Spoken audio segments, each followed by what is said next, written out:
Adapun kasus posisi dalam perkara ini dapat saya sampaikan secara singkat sebagai berikut. Tersangka MK, saya singkat ya biar cepat ya, dan tersangka EC atas persetujuan tersangka RS melakukan pembelian RON 90 atau lebih rendah dengan harga RON 92, sehingga menyebabkan pembayaran impor produk kilang dengan harga tinggi dan tidak sesuai dengan kualitas barang.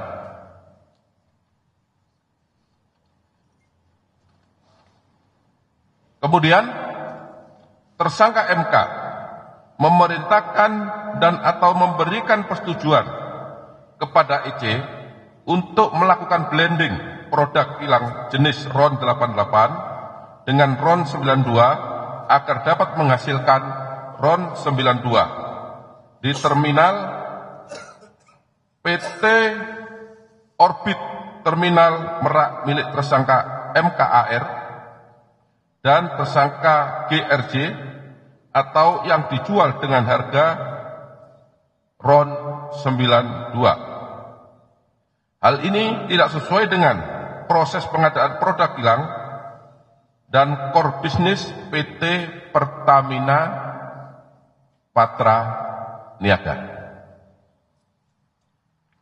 Tersangka MK dan EC melakukan pembayaran impor produk kilang yang seharusnya dapat menggunakan metode term atau pemilihan langsung dalam waktu jangka panjang sehingga diperoleh harga yang wajar, tetapi dalam pelaksanaannya menggunakan metode spot atau penunjukan langsung harga yang berlaku saat itu, sehingga PT Pertamina Patra Niaga membayar impor produk kilang dengan harga yang tinggi kepada mitra usaha atau DEMUT.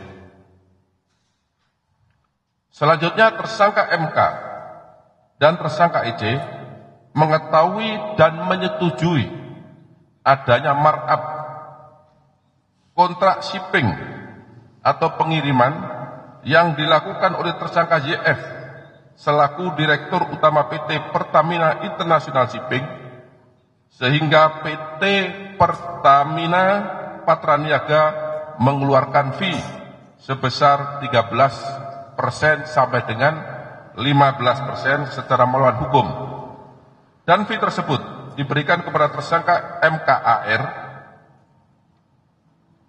selaku beneficial owner PT Navigator Katulistiwa dan tersangka DW selaku komisaris PT Navigator Katulistiwa.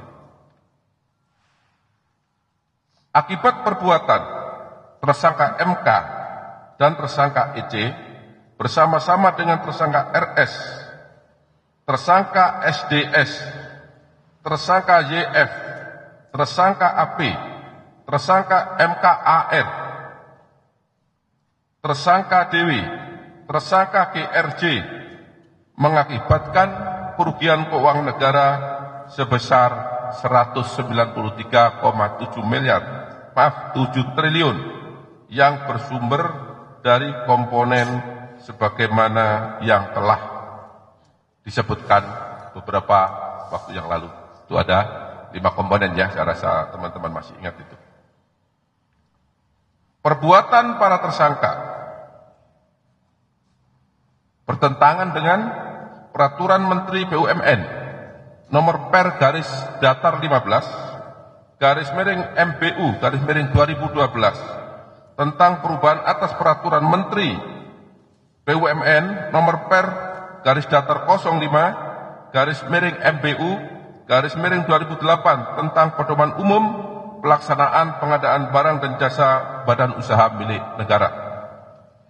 Kemudian bertentangan dengan TKO nomor B03 garis datar 006